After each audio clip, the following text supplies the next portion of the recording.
मिति 2079 भदौ 24 देखि 26 गतेसम्म भुटानमा आयोजना हुने इसिमोडको 53औं बोर्ड अफ गभर्नरको बैठकमा सहभागी हुन राष्ट्रिय योजना आयोगका उपाध्यक्ष डाक्टर विश्वनाथ पौडेललाई स्वीकृत प्रदान गर्ने, विश्व बैंक समूहको अन्तर्राष्ट्रिय विकास संस्थाबाट डिजिटल नेपाल एक्सेलरेसन परियोजनाको लागि 140 मिलियन अमेरिकी डलर करिब रु 17 अर्ब सहुलियत ऋण स्वीकार गर्ने, आर्थिक वर्ष 79-80 को लागि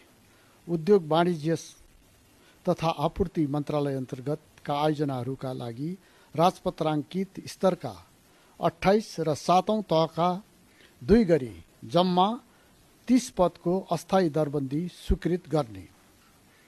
आर्थिक वर्ष 2079-80 को लागि ऊर्जा जलस्रोत तथा सिँचाइ मन्त्रालय मातहतका आयोजना कार्यक्रमहरूको निमित्त विभिन्न सेवा समूह, उपसमूह र श्रेणीका राजपत्राङ्कित अधिकृत तहका 431 पदहरूको अस्थायी दरबन्दी स्वीकृत गर्ने, आर्थिक वर्ष 2079-80 को लागि कृषि तथा पशुपन्छी विकास मन्त्रालय अन्तर्गत सञ्चालित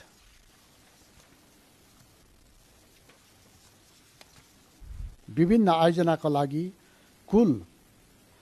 50 राजपत्राङ्कित पदहरूको अस्थायी दरबन्दी स्वीकृत गर्ने, G2G प्रावधान अन्तर्गत भारत सरकारसँग हस्ताक्षर भएको समझदारी पत्रमा भएको व्यवस्था बमोजिम मल खरिद गर्न समझदारी पत्रको बाँकी अवधिको लागि कृषि सामग्री कम्पनी लिमिटेडलाई तोक्ने, आर्थिक वर्ष 79-80 को लागि वन तथा वातावरण मन्त्रालय अन्तर्गत सञ्चालित र सञ्चालन हुने आयोजना तथा कार्यक्रमका लागि राजपत्राङ्कित श्रेणीको 47 अस्थायी दरबन्दी स्वीकृत गर्ने, मिति 2079 असोज 4 र 5 गते मुस्ताङ जिल्लामा हुने अन्तर्राष्ट्रिय पर्वतीय दिगो विकास वर्ष मुस्ताङ समिटमा विभिन्न 4 मुलुकका मन्त्रीहरूलाई आमन्त्रण गर्न स्वीकृत दिने, 2079 को आश्विन 10 देखि 14 गतेसम्म अमेरिकामा सञ्चालन हुने the global methane climate and clean air forum कार्यक्रममा भाग लिन माननीय वन तथा वातावरण मन्त्रीलाई स्वीकृत दिने, चिकित्सा शिक्षा आयोग र शिक्षा विज्ञान तथा प्रविधि मन्त्रालय अन्तर्गतका आयोजना परियोजना कार्यक्रम र समितिका लागि राजपत्राङ्कित श्रेणी वा स्वसराका जम्मा 105 अस्थायी दरबन्दी स्वीकृत गर्ने,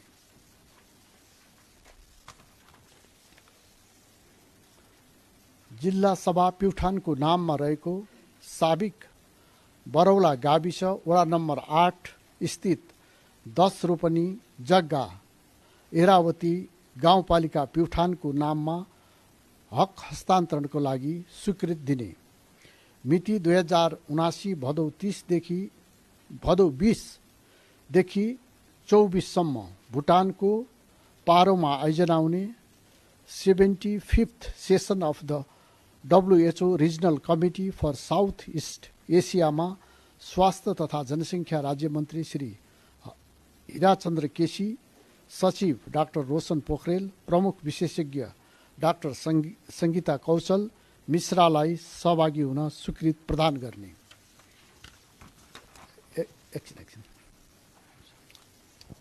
यहाँ अस्थायी दरबन्दीको कुराहरू हामी चाहिँ नियमित रूपले प्रसारित गरिरहन्छौँ, तर जनसाधारणमा एक किसिमको भ्रम सिर्जना छ। अहिले धेरै अस्थायी दरबन्दीहरूको चाहिँ सिर्जना गरिन्छ र त्यहाँ आफ्ना मन परेका व्यक्तिहरूलाई चाहिँ नियुक्ति गरिन्छ भन्ने किसिमको एक किसिमको भ्रम पनि छ।